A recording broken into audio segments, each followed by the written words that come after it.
Info animal world. अस्सलाम वालेकुम my YouTube family, कैसे हैं आप लोग। आज पॉपुलर एनिमल पर बात होगी। देवकल पांडा, जिसे पांडा रीछ या सिर्फ पांडा भी कहा जाता है, चीन में रीछ की एक मुकामी नस्ल है। आंखों, कानों, टांगों और कंधों के गिर से या धब्बों के साथ इसके सफेद कोट की खसूसियत है।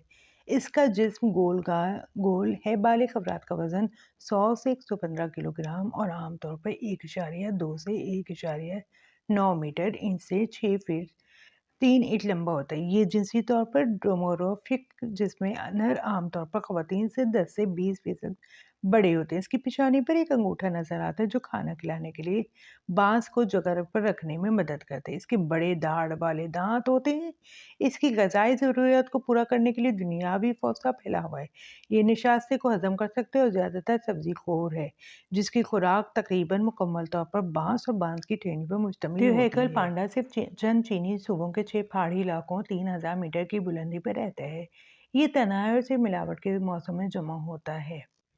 ये बातचीत करने के लिए वल्फैक्टरी कम्युनिकेशन पर इंतजार करता है। खुशबू के निशानात को कीमियाई इशारे के तौर पर पत्थरों और दरख्तों जैसे निशानात पर इस्तेमाल करता है।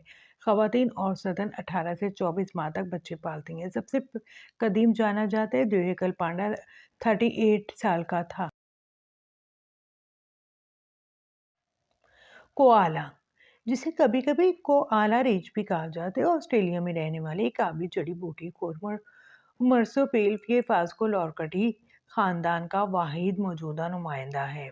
इसके करीब तरीन जिंदा रिश्तेदार वॉम्बेट्स हैं। कोआला जजीरे के मशरक़ी और जनूबी इलाकों के साहिली इलाकों में पाया जाता है, जो Queensland, New South Wales, Victoria और जनूबी ऑस्ट्रेलिया में आबाद हैं। ये इसके मजबूत बगैर दुम के जिस्म और गोल फूले हुए कानों और बड़ी सियाह नाक के साथ बड़े सर से आसानी से पहचाना जा सकता है।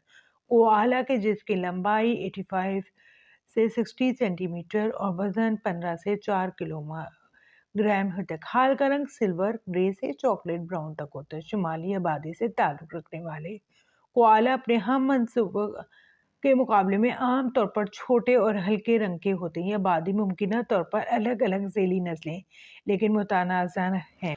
कोआला आमतौर पर यूकलिप्टस के खुले जंगल में रहते हैं, क्योंकि इनके दरख्तों के पत्ते इनकी खुराक ज़्यादातर हिस्सा बनाते हैं। यूकलिप्ट की इस खुराक में ग़िज़ाइयत और कैलोरीज का मवाद कम है और इसमें जहरीले मरकबात। कैट्स, बिल्लियाँ हैरत अंगेज साथी हैं, जिनमें से अक्सर कुत्तों की तरह चालें सीख सकती हैं। बच्चों और दूसरे पालतू जानवर के साथ अच्छी हैं और मिलनसार मखलूक ऐसी बिल्लियाँ हैं जो अपने मालिकान की गोदों में झुकना पसंद करती हैं। बिल्लियाँ जो आपके फ्रिज या दीगर या ऊंची जगहों पर चढ़ने से लुत्फ अंदोज होती हैं। बिल्लियों की बहुत सी नस्लें भी हैं जिनको पालना आसान है, जो उन्हें काफ़ी कम देखभाल करने वाले पालतू जानवर बनाता है।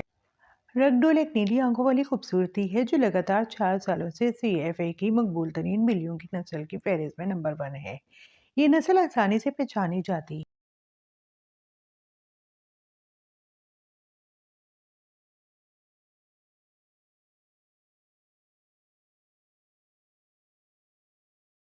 हॉर्स, परखेतर तक जमाने में जंगली घोड़े को शायद सबसे पहले खाने के लिए शिकार किया गया था। तहकीक से पता चलता है कि तकरीबन 6000 साल पहले पालने का अमल हुआ था।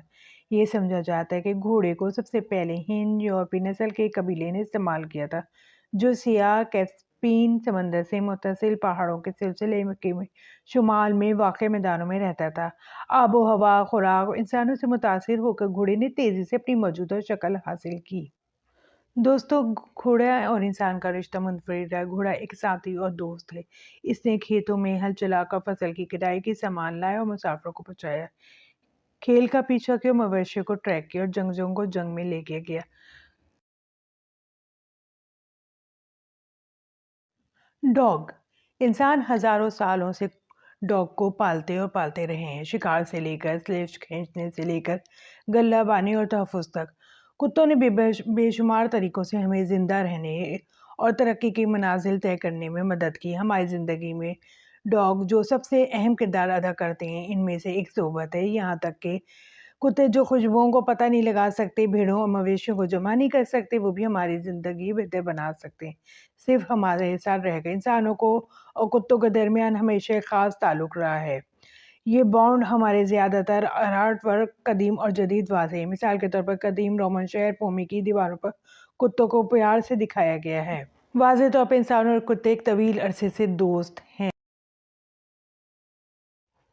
خرگوش یا ریبٹ لمبے کانوں والے ممالیہ جانوروں کی 29 اقسام میں سے کوئی بھی ہے۔ اکثر اصطلاحات خرگوش اور خرگوش ایک دوسرے کے ساتھ استعمال ہوتے ہیں، ایک ایسا عمل جو الجھن کا سبب بن سکتا ہے۔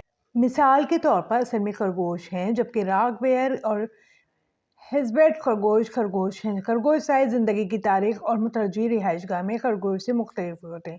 عام طور پر خرگوش چھوٹے ہوتے ہیں، ان کے کان خرگوش سے چھوٹے ہیں، وہ بغیر کھال کے اور بند آنکھوں کے ساتھ درختوں اور جھاڑیوں پر 30 دنوں کے مشتمل رہائش گاہ کو ترجیح دیتے ہیں، جہاں وہ مٹی میں کھودے ہوئے بلوں میں رہتے ہیں۔ اس کے برعکس خرگوش سائز میں بڑے ہوتے ہیں اور وہ تقریباً 42 دن تک جاری رہنے والے حمل کی مدت کے بعد پوری طرح سے کھال اور کھلی آنکھوں کے ساتھ پیدا ہوتے ہیں۔